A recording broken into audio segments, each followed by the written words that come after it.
History 249. Module 2 Medieval India. Understanding 18th Century India. 15 Notes. The 18th century in India was characterized by two critical transitions which altered the structure of power and initiated important social and economic changes. The first was the transition in the first half of the century from the Mughal Empire to the regional political orders. The second was the transition in the polity, society and economy. In the 18th century, English East India Company steered its way to position of political dominance. The decline of the Mughal authority gave rise to the emergence of a number of independent kingdoms. In this chapter we will study the emergence of these independent kingdoms in different parts of the country. The aggressive British policies affected the economic situation. The agricultural and non-agricultural production was altered. The commercial activities also underwent changes. These will also be discussed in the chapter. The social and cultural scenario of 18th century will also be analyzed. Objectives. After studying this lesson, you will be able to explain causes of the fall of the Mughal Empire and rise of the regional polities. Give an account of major political powers that emerged during this period. Distinguish the regional variations within the Indian economy of the period. Identify the features of society and culture in the 18th century and list the issues involved in understanding the 18th century. 15.1 Decline of the Mughal Empire. The background: the unity and stability of the Mughal Empire was shaken during the long and strong reign of Emperor Aurangzeb. However, in spite of setbacks and adverse circumstances, the Mughal administration was still quite efficient and the Mughal army strong at the time of his death in 1707. This year is generally considered to separate the era of the great Mughals from that of the lesser Mughals. After the death of Aurangzeb, the Mughal authority weakened. It was not in a position to militarily enforce its regulations in all parts of the empire. As a result, many provincial governors started to assert their authority. In due course of time, they gained independent status. At the same time, many kingdoms which were subjugated by the Mughals also claimed their independence. Some new regional groups also consolidated and emerged as political. 250 History. Module 2 Medieval India. Notes. Understanding 18th century India. Power. With all these developments, the period between 1707 and 1761, Third Battle of Panipat, where Ahmad Shah Abdali defeated the Maratha chiefs, witnessed resurgence of regional identity that buttressed both political and economic decentralization. At the same time, intraregional as well as interregional trade in local raw materials, artifacts, and grains created strong ties of economic interdependence, irrespective of political and military relations. Passing of the Mughal Empire in 1707, when Aurangzeb died, serious threats from the peripheries had begun to accentuate the problems at the core of the empire. The new emperor, Bahadur Shah I, or Shah Alam, ruled 1707-12, followed a policy of compromise, pardoning all nobles who had supported his rivals. He granted them appropriate territories and postings. He never abolished jizya, but the effort to collect the tax were not effective. In the beginning he tried to gain greater control over the Rajput states of the Rajas of Amber, later Jaipur, and Jodhpur. When his attempt met with firm resistance, he realized the necessity of a settlement with them. However, the settlement did not restore them to fully committed warriors for the Mughal cause. The emperor's policy toward the Marathas was also that of half-hearted conciliation. They continued to fight among themselves as well as against the Mughals in the Deccan. Bahadur Shah was, however, successful in conciliating Chhatrasal, the Bundela chief, and Churaman, the Jat chief. The latter also joined him in the campaign against the Sikhs. Jahandar Shah, ruled 1712-13, was a weak and ineffective ruler. His Wazir Zulfikar Khan assumed the executive direction of the empire with unprecedented powers. Zulfikar believed that it was necessary to establish friendly relations with the Rajputs and the Marathas and to conciliate the Hindu chieftains in general in order to save the empire. He reversed the policies of Aurangzeb. The hated jizya was abolished. He continued the old policy of suppression against the Sikhs. His goal was to reconcile all those who were willing to share power within the Mughal institutional framework. Zulfikar Khan made several attempts at reforming the economic system. He failed in his efforts to enhance the revenue collection of the state. When Farrukh Siyar, son of the slain Prince Azimush Shan, challenged Jahandar Shah and Zulfikar Khan with a large army and funds from Bihar and Bengal, the rulers found their coffers depleted. In desperation, they looted their own palaces, even ripping gold and silver from the walls and ceilings, in order to finance an adequate army. Farrukh Siyar, ruled 1713-19, owed his victory and accession to the Said brothers, Abdullah Khan and Hussain Ali Khan Baraha. The Saids thus earned the offices of Wazir and Chief Bakshi and acquired control over the affairs of state. They promoted the policies initiated earlier by Zulfikar Khan. Jizya and other similar taxes were immediately abolished. The brothers finally suppressed the Sikh revolt and tried to conciliate the Rajputs, the Marathas, and the Jats. However, this policy was hampered by divisiveness between the Wazir and the Emperor, as the groups tended to ally themselves with one or the other. The Jats once again started plundering the royal highway between Agra and Delhi. Farrukh Siyar deputed Raja Jaya Singh to lead a punitive campaign against them, but Wazir negotiated a settlement over the Raja's head. As a result, throughout northern India, zamindars either revolted violently or simply refused to pay assessed revenues. On the other hand, Farrukh Siyar compounded difficulties in the Deccan by sending letters to some Maratha chiefs urging them to oppose the forces of the Deccan governor, who happened to be the deputy and an associate of Sayyid Hussain Ali Khan. Finally, in 1719, the Said brothers brought Ajit Singh of Jodhpur and a Maratha force to Delhi to depose the emperor. 251. Module 2 Medieval India. Notes. History. Understanding 18th century India. The murder of Farrukh Siyar created a wave of revulsion against the Saids among the various factions of nobility, who were also jealous of their growing power.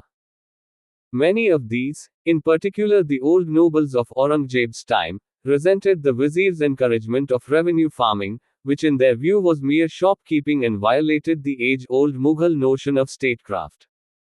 In Farrukh Siyar's place, the brothers raised to the throne 3 young princes in quick succession within 8 months in 1719.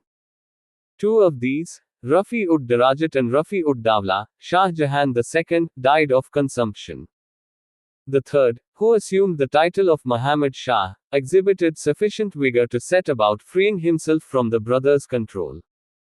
A powerful group under the leadership of the Nizam-ul-Mulk, Chinkilich Khan, and his father's cousin Muhammad Amin Khan, the 2 eminent nobles, emerged finally to dislodge the Said brothers, 1720.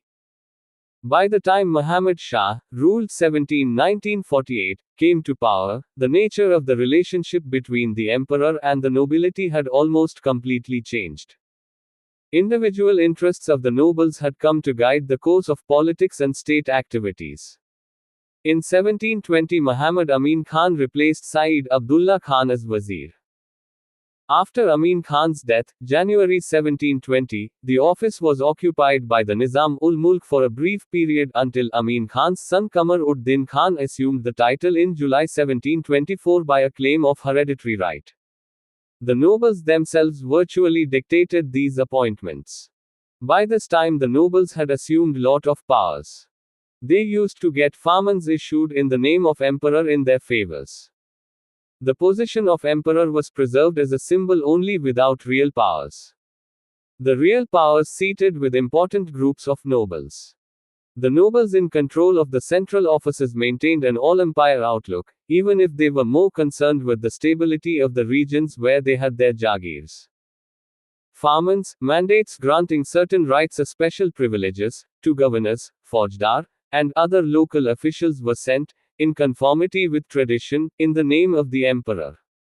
Individual failings of Aurangzeb's successors also contributed to the decline of royal authority. Jahandar Shah lacked dignity and decency. Farrukh Siyar was fickle-minded. Muhammad Shah was frivolous and fond of ease and luxury. Opinions of the emperor's favorites weighed in the appointments, promotions, and dismissals even in the provinces. 15.2 The rise of regional polities and states.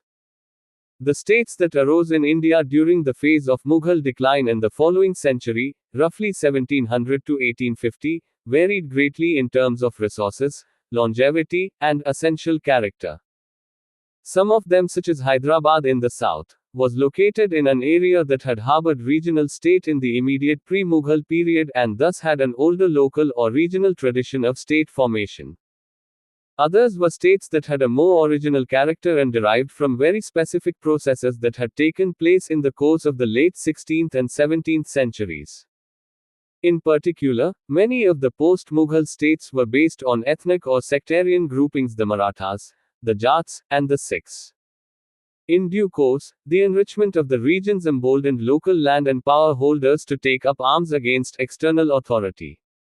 However, mutual rivalry and conflicts prevented these rebels from consolidating their interests into an effective challenge to the empire. They relied on support from kinsfolk, peasants, and smaller zamindars of their own castes. Each local group wanted to maximize its share of the prosperity at the expense of the others. The necessity of emphasizing imperial symbols was inherent in the kind of power politics that emerged. Each of the contenders in the regions, in proportion to his strength, looked for and seized opportunities to establish his dominance over the others in the neighborhood. They all needed 252 History. Module 2 Medieval India. Notes. Understanding 18th century India. A kind of legitimacy, which was so conveniently available in the long accepted authority of the Mughal emperor.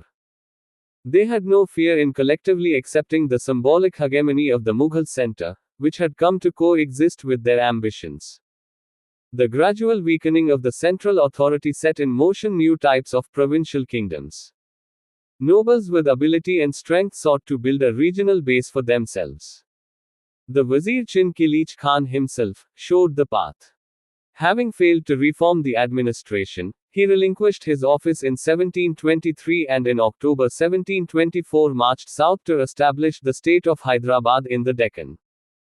The Mughal court's chief concern at this stage was to ensure the flow of the necessary revenue from the provinces and the maintenance of at least the semblance of imperial unity. Seizing upon the disintegration of the empire, the Marathas now began their northward expansion and overran Malwa, Gujarat, and Bundelkhand. Then, in 1738-39, Nadir Shah, who had established himself as the ruler of Iran, invaded India. In text questions 15.1.1. Who succeeded Aurangzeb in 1707? What kind of policy did he follow? 2. Who were popularly known as Sayed brothers? Mention a few of their achievements. 3. By whom was the state of Hyderabad founded? What position did he hold under the Mughals? 4. Give 2 reasons for the rise of the powers of nobles after the death of Aurangzeb. 5. The ruler of which country invaded India in 1738? 15.3 The Maratha power. There is no doubt that the single most important power that emerged in the long twilight of the Mughal dynasty was the Marathas. The most important Maratha warrior clan was of the Bhonsles. Shivaji Bhonsle emerged as the most powerful figure in the southern politics. The good fortune of Shivaji did not fall to his sons and successors, Sambhaji, and his younger brother, Rajaran. For a time it appeared that Maratha power was on the decline. But a recovery was effected in the early 18th century, in somewhat changed circumstances. A particularly important phase in this respect is the reign of Sahu, who succeeded Rajaram in 1708. Sahu's reign lasted for 4 decades up to 1749. It was marked by the ascendancy of a lineage of Chitpavan Brahman ministers, who virtually came to control central authority in the Maratha state. The Bhonsles were reduced to figureheads. Holding the title of Peshwa, chief minister, the first truly prominent figure of this line is Balaji Viswanath, who had helped Sahu in his rise to power. Viswanath and his successor, Baji Rao I, Peshwa between 1720 and 1740, managed to bureaucratize the Maratha state to a far greater extent than had been the case under the early Bhonsles. They systematized the practice of tribute gathering from Mughal territories, under the heads of Sardeshmukhi Module 2 Medieval India. Notes. History. Understanding 18th Century India. 253. And Chauth, the two terms corresponding to the proportion of tribute collected. They seem to have consolidated methods of assessment and collection of land revenue and other taxes, on the lines of the Mughals. Much of the revenue terminology used in the documents of the Peshwa and his subordinates derives from Persian. This suggests a greater continuity between Mughal and Maratha revenue practices. The Maratha Confederacy. By the close of Sahu's reign, a few powerful Maratha kingdoms were in complete control of their territories. This period saw the development of sophisticated networks of trade, banking, and finance in the territories under their control. The banking houses based at Pune had their branches in Gujarat, Ganges Valley, and the south. Attention was also paid to the maritime affairs. Balaji Viswanath took some care to cultivate the Angriya clan, which controlled a fleet of vessels based in Colaba and other centers of the west coast. These ships posed a threat not only to the new English settlement. Map 15.1 The Maratha Confederacy 254 History. Module 2 Medieval India. Notes. Understanding 18th Century India. Of Bombay, but to the Portuguese at Goa, Bassein, and Daman. On the other hand, there also emerged a far larger domain of activity away from the original heartland of the Marathas. Of these chiefs, the most important were the Gaikwads, the Scindias, and the Holkars. Also, there were branches of the Bhonsle family that relocated to Kolhapur and Nagpur, while the main line remained in the Deccan heartland, at Satara. Let us examine their areas of influence. The Bhonsles of Nagpur, unlike the Kolhapur Bhonsles and the descendants of Vyamkoji at Thanjavur, both of whom claimed a status equal to that of the Satara Raja, the line at Nagpur was clearly subordinate to the Satara rulers. A crucial figure from this line is Raghuji Bhonsle, ruled 1727-55, who was responsible for the Maratha incursions on Bengal and Bihar in the 1740s and early 1750s. The relations of his successors, Janoji, Sabaji, and Mudhoji, with the Peshwas and the Satara line were varying, and it is in this sense that these domains can be regarded as only loosely confederated, rather than tightly bound together. Other subordinate rulers who emerged under the overarching umbrella provided by the Satara ruler and his Peshwa were equally somewhat opportunistic in their use of politics. The Gaikwads of Baroda. The Gaikwads gathered prominence in the 1720s. Initially they were subordinate not only to the Bhonsles but also to the powerful Dabhade family. However, it was only after the death of Sahu, when the power of the Peshwas was further enhanced, that the position of the Gaikwads truly improved.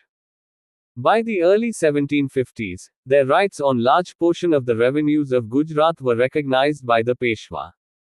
The expulsion of the Mughal governor of the Gujarat province from his capital of Ahmedabad in 1752 set the seal on the process. The Gaikwads preferred, however, to establish their capital in Baroda, causing realignment in the network of trade and consumption in the area.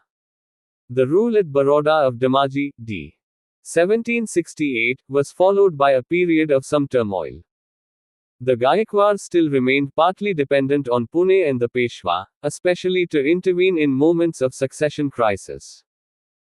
The eventual successor of Damaji, Fateh Singh, ruled 1771-89, did not remain allied to the Peshwa for long. In the late 1770s and early 1780s, he chose to negotiate a settlement with the English East India Company, which eventually led to increased British interference in his affairs. By 1800, the British rather than the Peshwa were the final arbiters in determining succession among the Gaikwads, who became subordinate rulers under them in the 19th century. The Holkars of Elendore. In the case of the Holkars, the rise in status and wealth was particularly rapid and marked.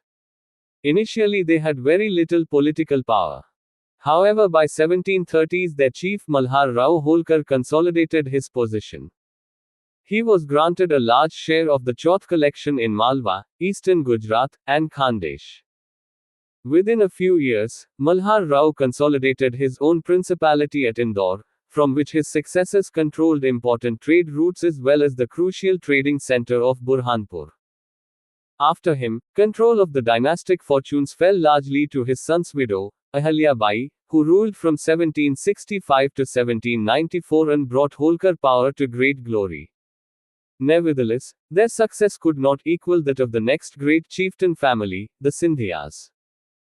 The Scindias of Gwalior. The Scindias carved a prominent place for themselves in North Indian politics in the decades following the Third Battle of Panipat, 1761. Again, like the Holkars, the Scindias were based largely in central India, first at Ujjain, and later, from the last quarter of 255. Module 2 Medieval India.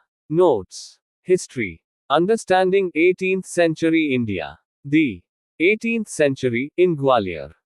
During the long reign of Mahadaji Scindia, 1761-94, family's fortunes were truly consolidated.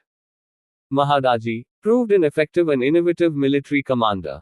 He employed a large number of European soldiers in his force. His power grew rapidly after 1770.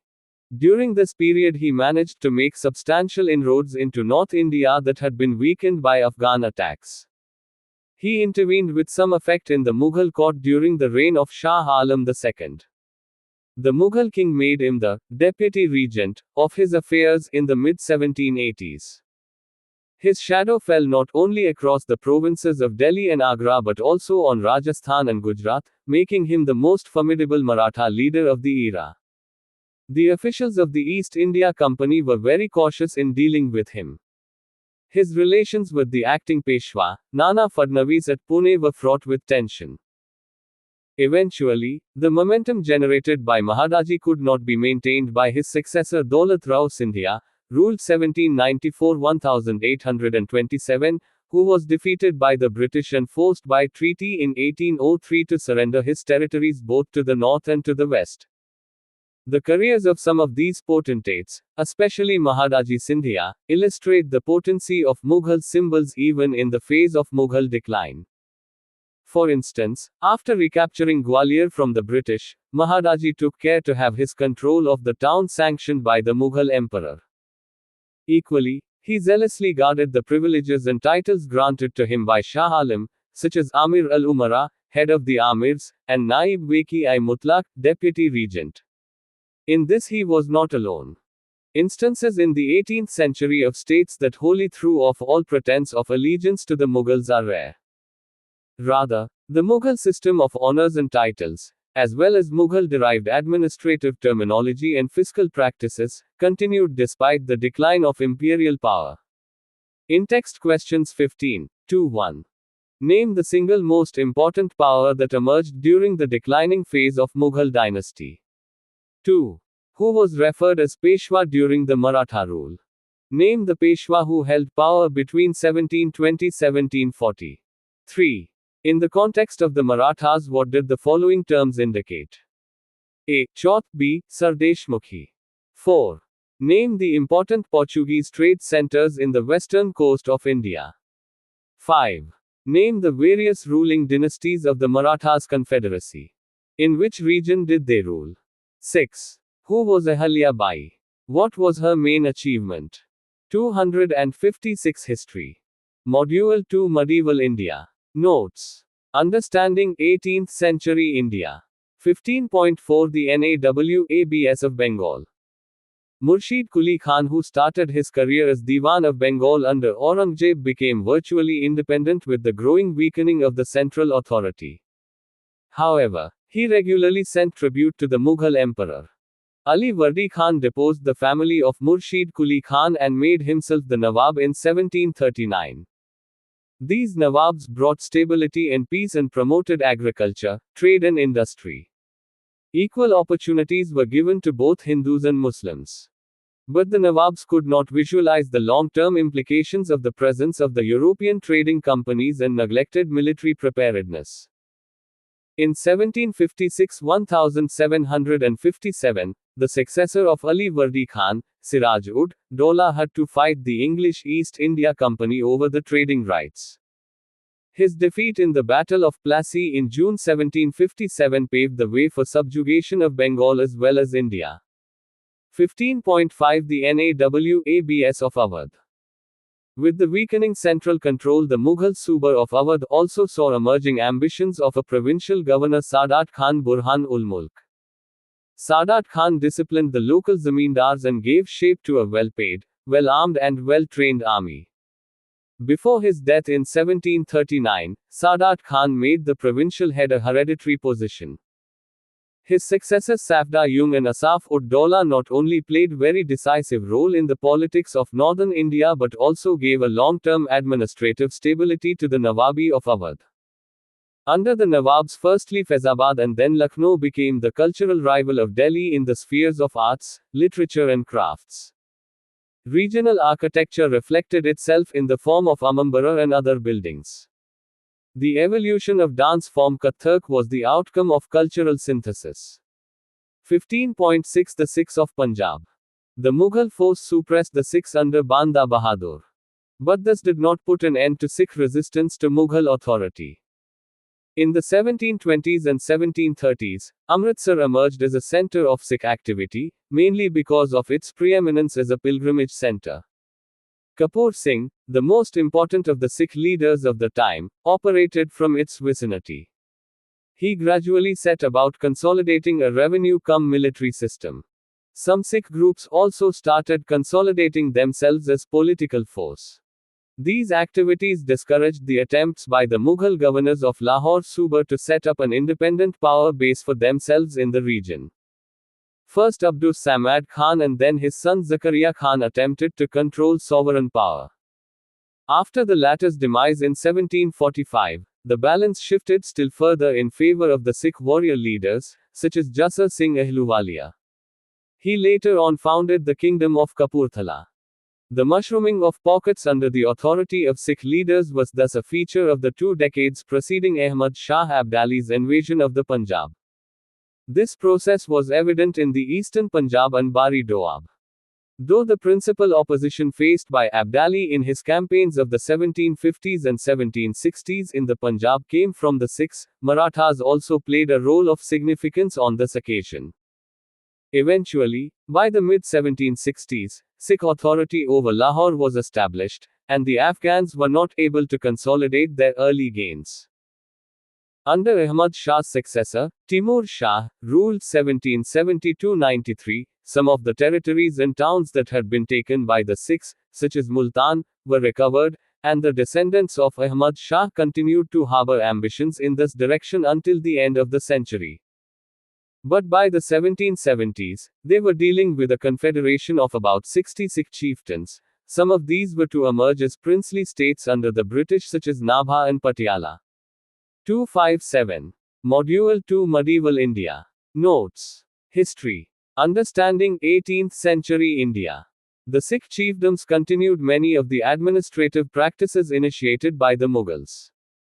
The main subordinates of the chiefs were given Jagir assignments.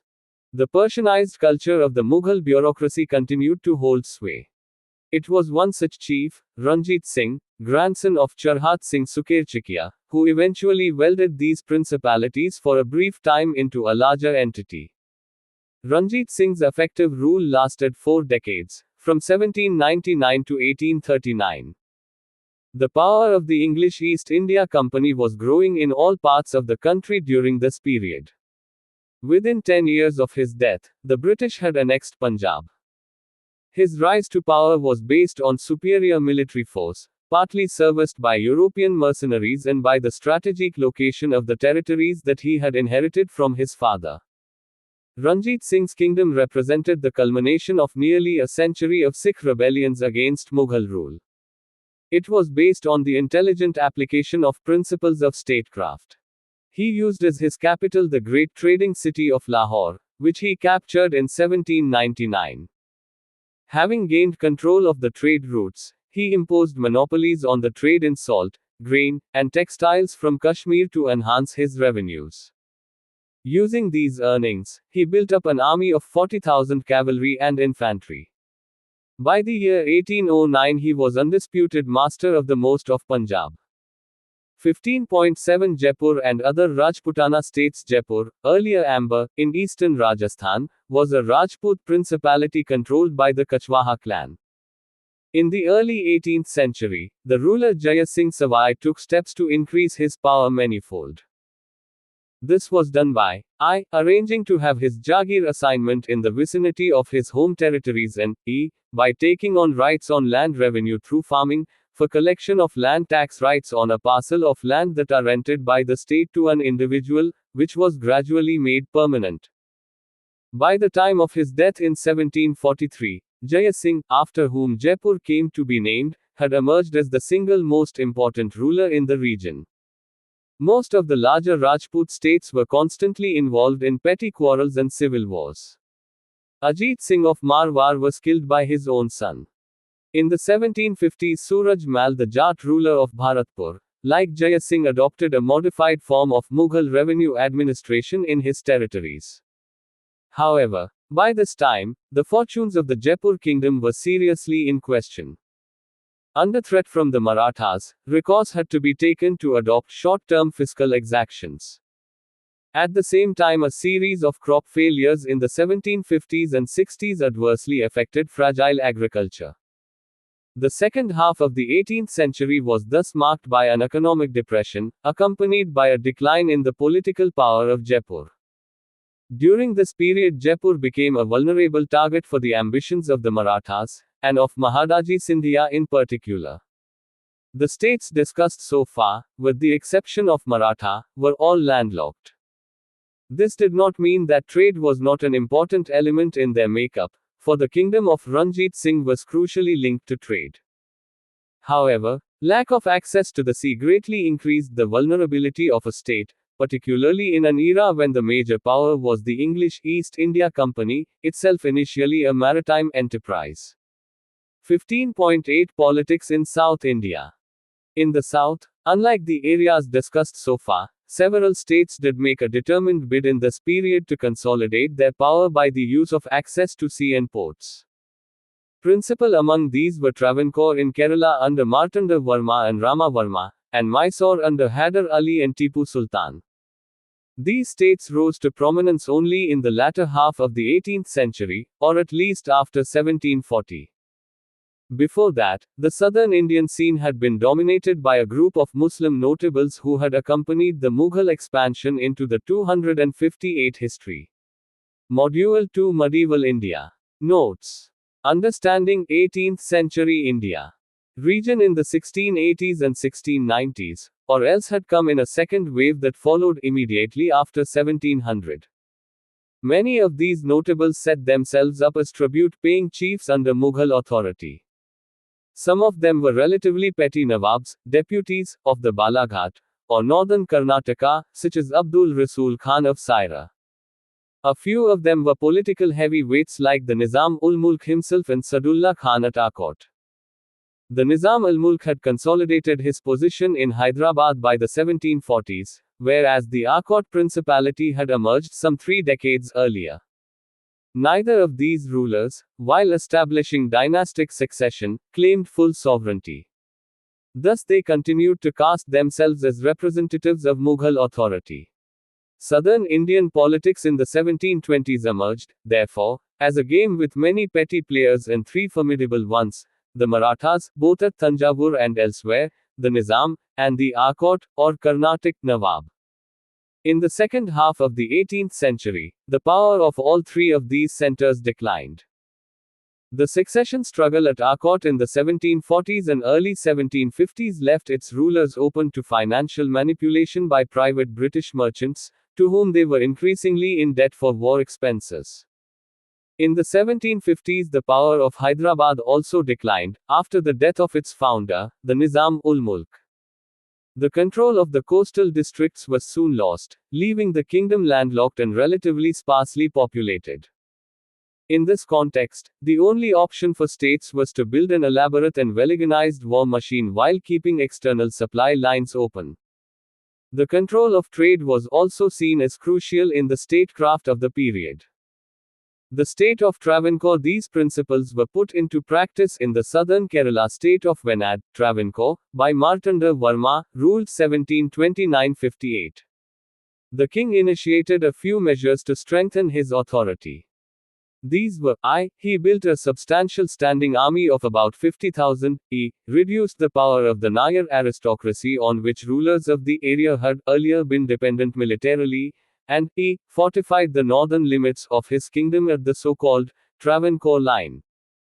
It was also the policy of this ruler to extend patronage to the Syrian Christians, a large trading community within his domains, as a means of limiting European involvement in trade. The key commodity was pepper, but other goods also came to be defined as royal monopoly items, requiring a license for trade. These policies were continued in large measure by Martanda's successor, Rama Varma, ruled 1758-98, who was able to defend his kingdom successfully against a dangerous new rival power Mysore. The rise of Mysore under rulers of the Wadiyar dynasty, such as Kanthirava Narasaraja and Chikka Deva Raja Mysore emerged as an important state. However, Mysore was a landlocked kingdom and dependent therefore on trade and military supplies brought through the ports of the Indian east coast. As these ports came increasingly under European control, Mysore's vulnerability increased. From the 1760s, steps were taken to change the situation.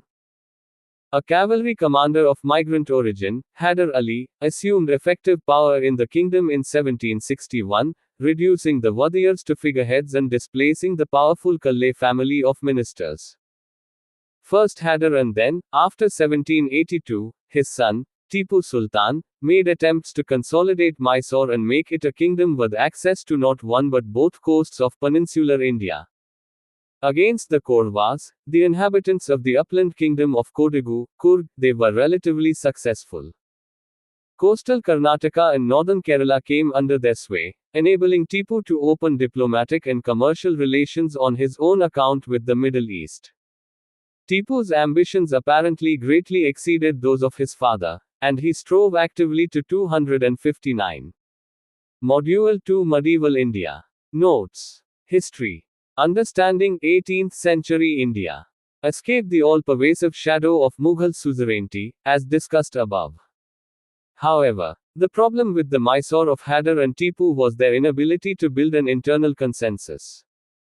Their dependence on migrants and mercenaries, for both military and fiscal expertise, was considerable, and they were always resisted by local chiefs, the so-called Poligas.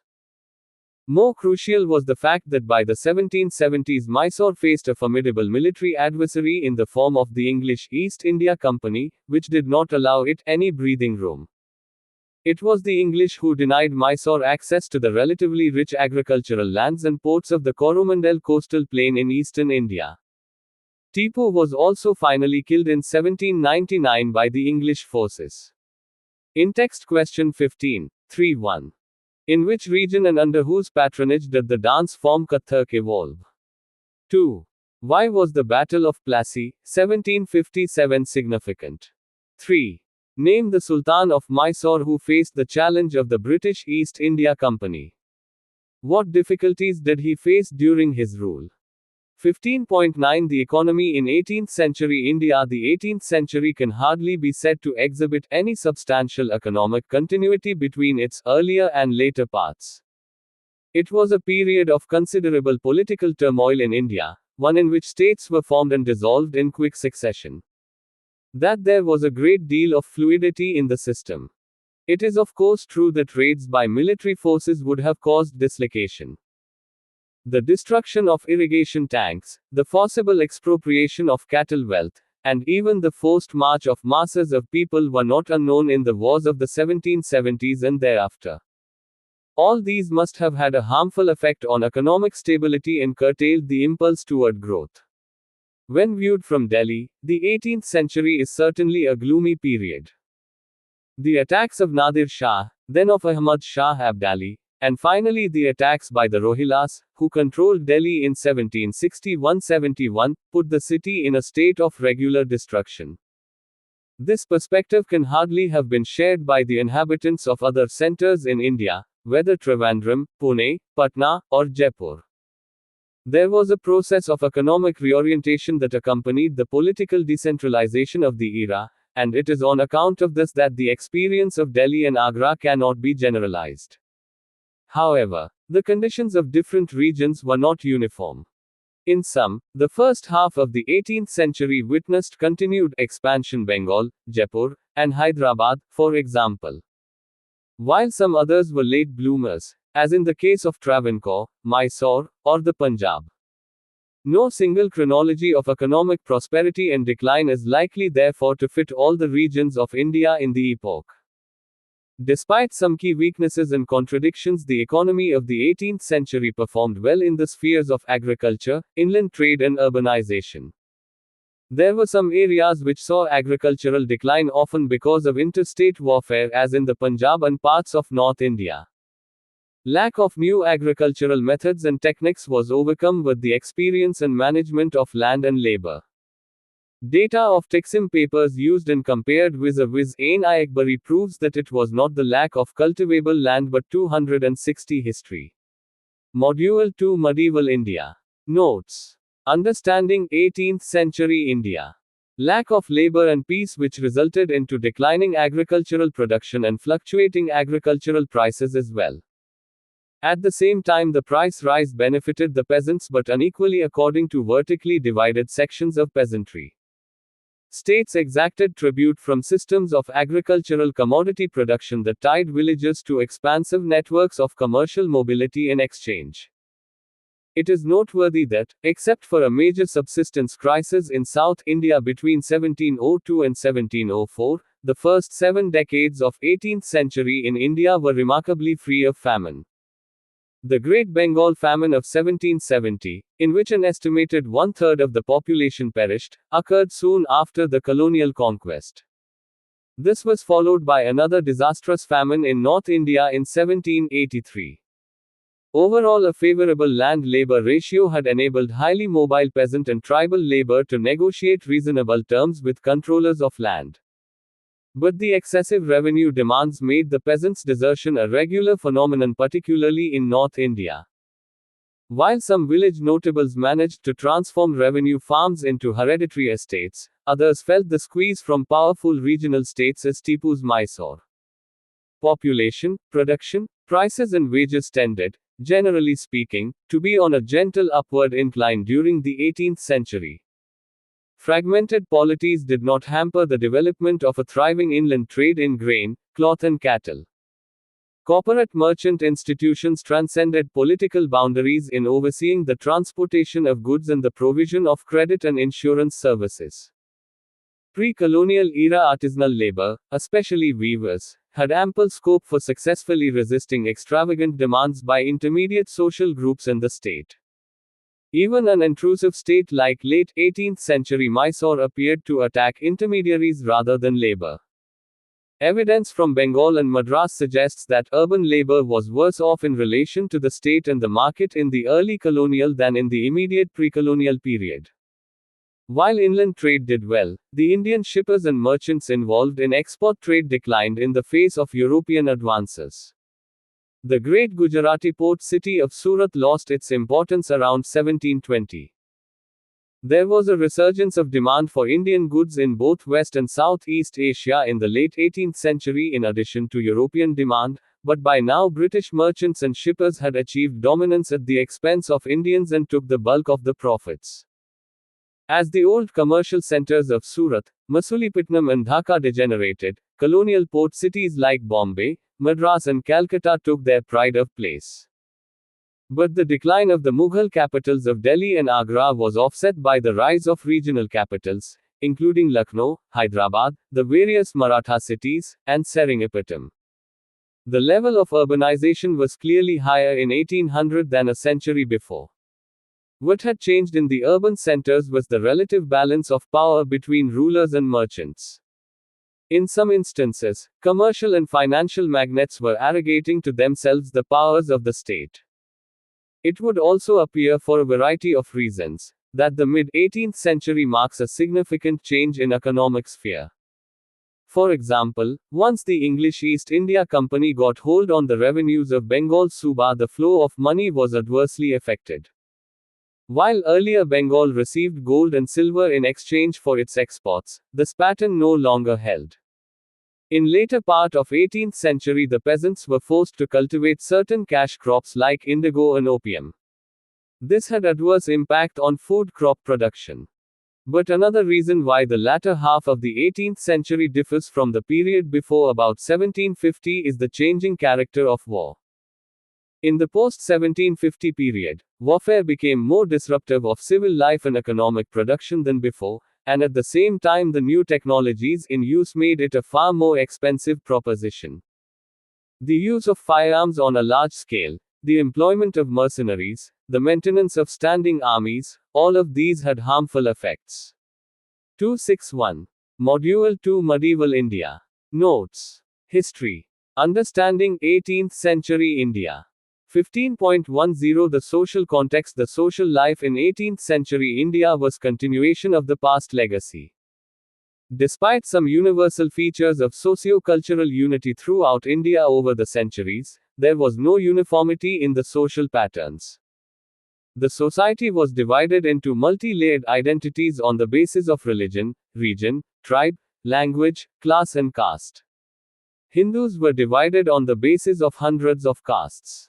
The caste was decided by birth, fixing the permanent place of the people in social hierarchy. Inter-caste marriages and inter-caste dining was forbidden. Traditionally, caste was the basis of the profession, but by the 18th century to some extent social and professional mobility was being followed.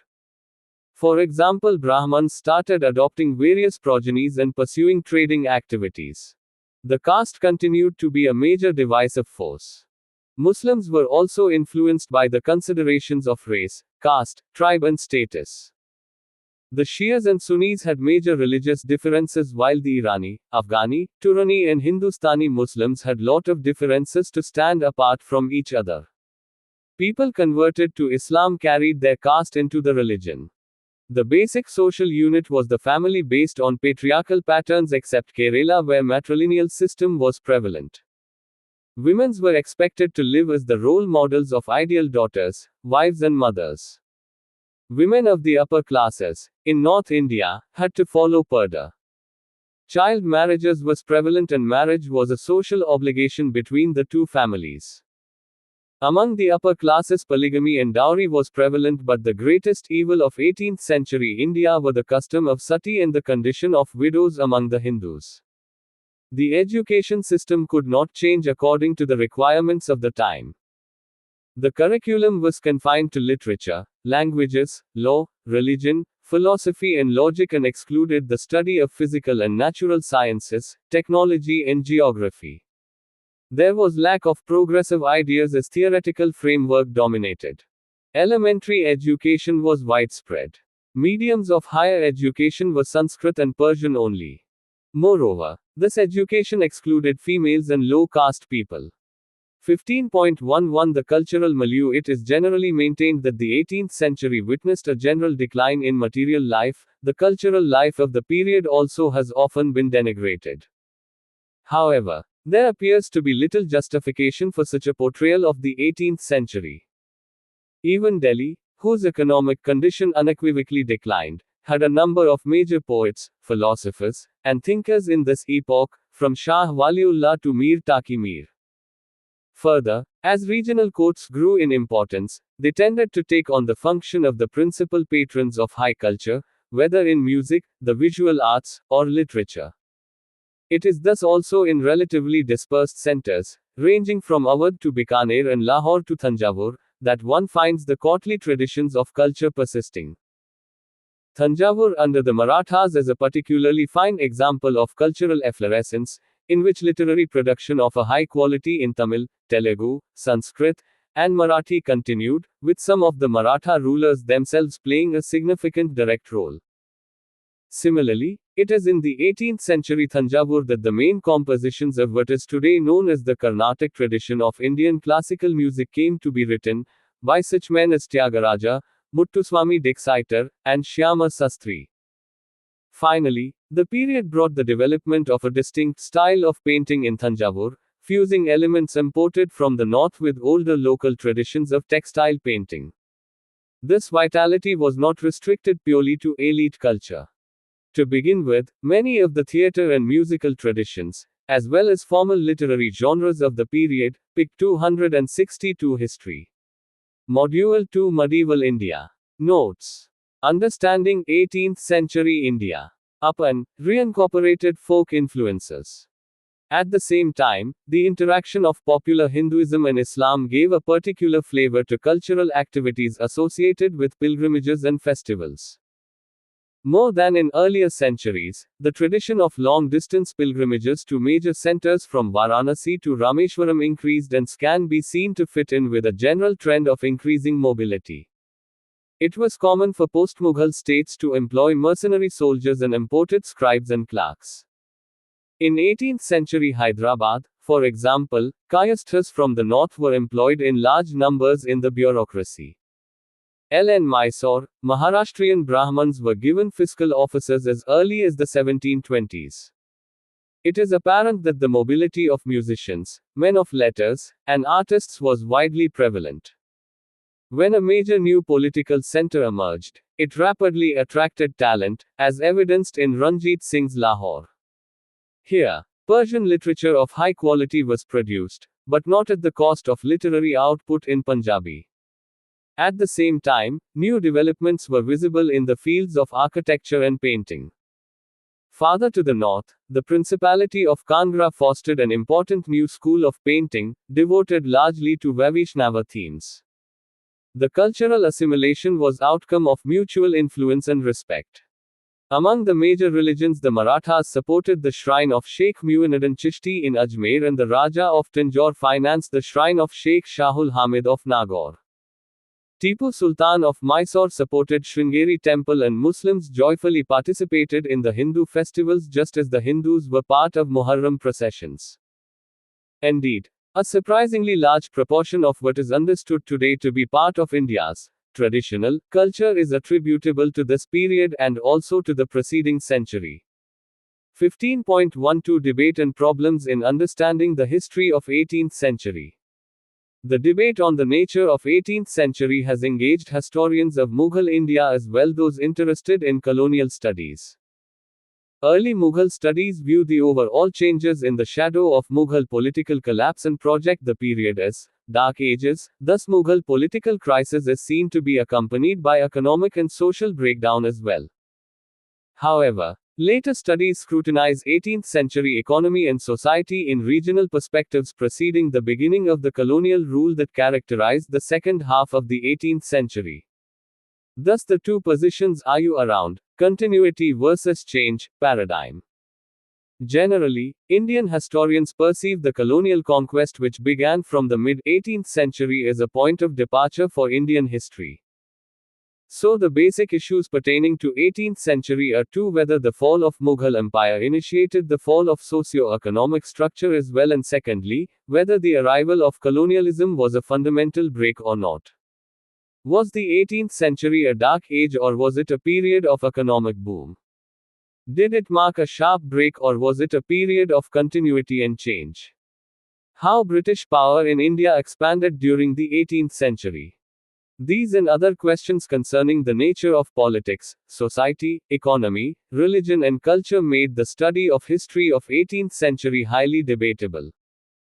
Historians have traditionally viewed India's 18th century as a dark era of warfare, political chaos, and economic decline sandwiched between stable and prosperous Mughal and British hegemonies.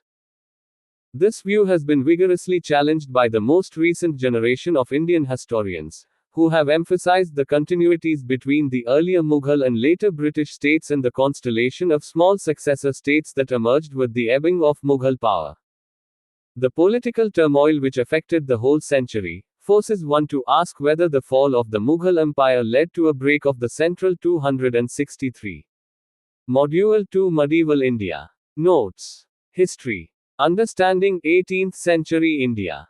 Political authority triggering the phase of anarchy, firstly leading to the rise of regional kingdoms, then paving the way for dominance of British colonialism.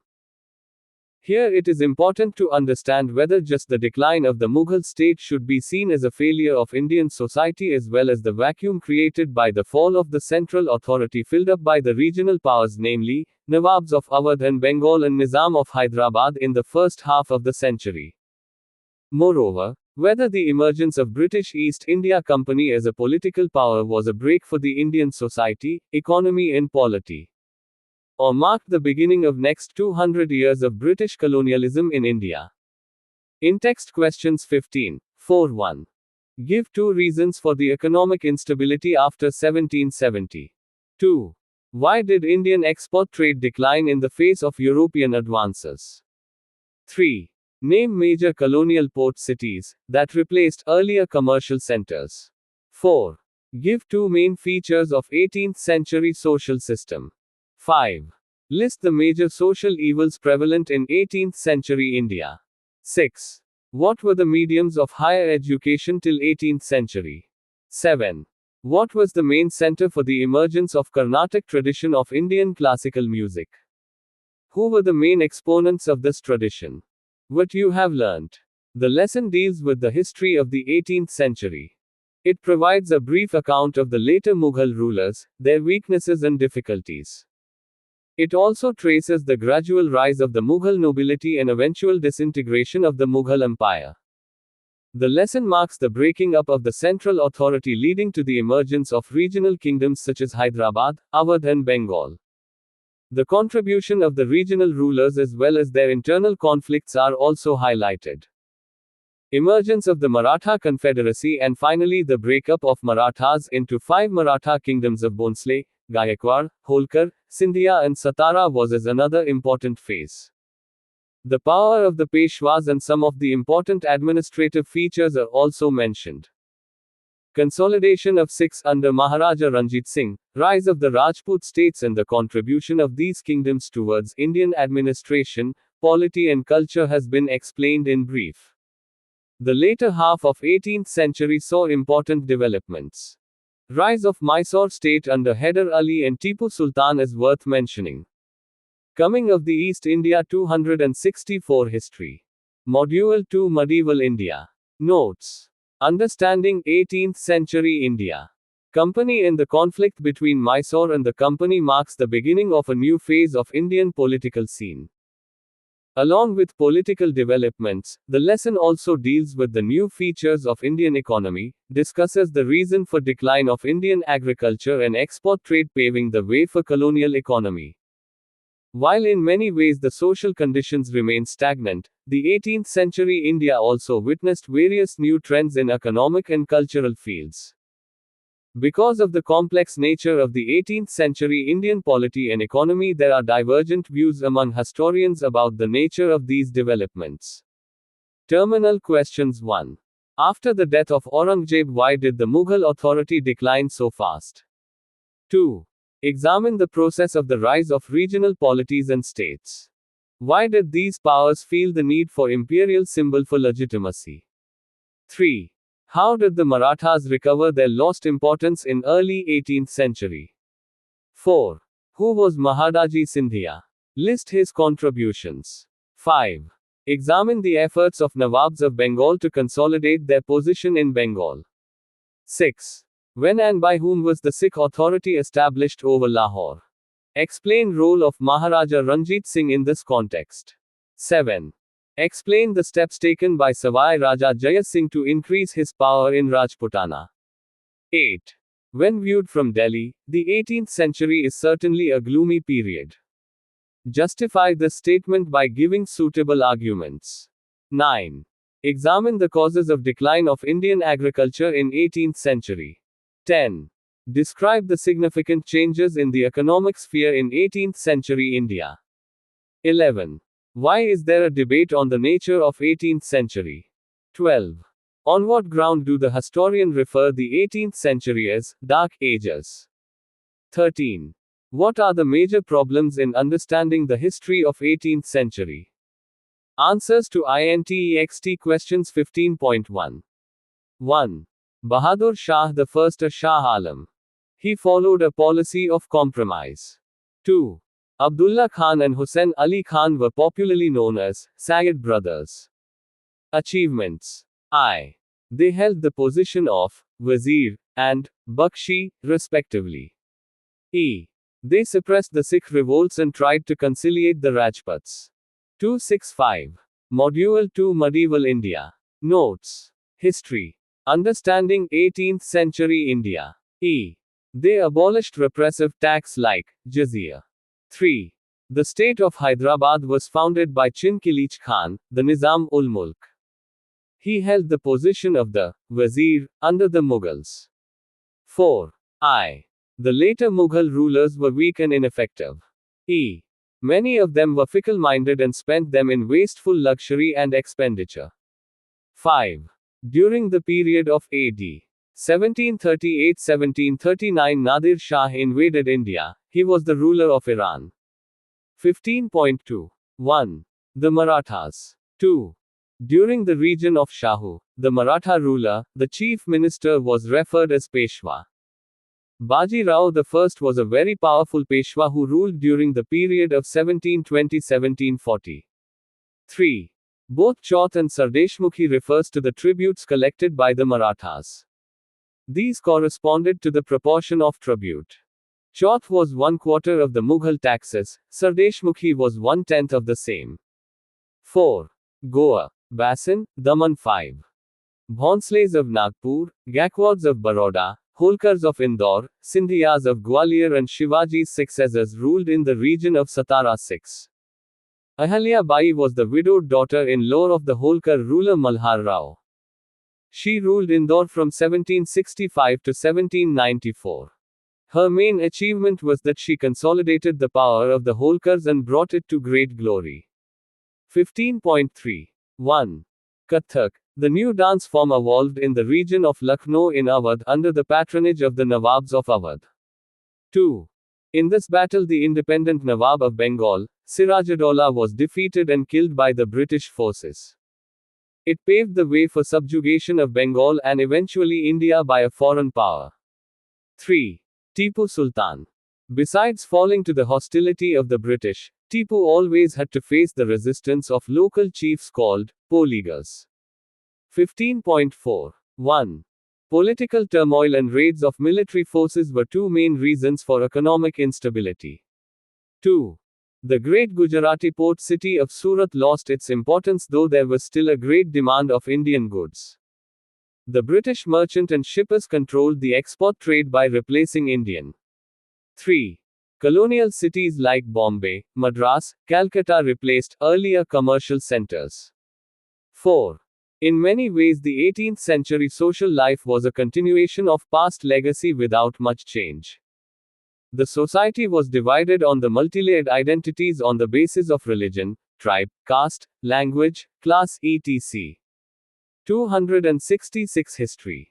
Module 2 Medieval India. Notes. Understanding 18th century India. 5. Women of the upper classes had to follow parda. Child marriage, polygamy and dowry were other social evils in society. But the most cruel and greatest social evil was the custom of sati. 6.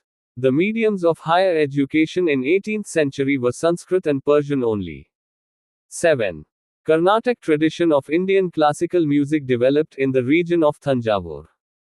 The main exponent of this tradition were Tyagaraja, Muttuswami Dikshiter and Saima Sastri. Hints to terminal questions 1. Refer to section 15.1. 2. Refer to section 15.2. 3. Refer to section 15.3. 4. Refer to section 15.2. The Sindhiyas of Gwalior. 5. Refer to section 15.4. 6. Refer to section 15.6. 7. Refer to section 15.7. 8. Refer to section 15.9. 9. Refer to section 15.9. 10. Refer to section 15.9. 11.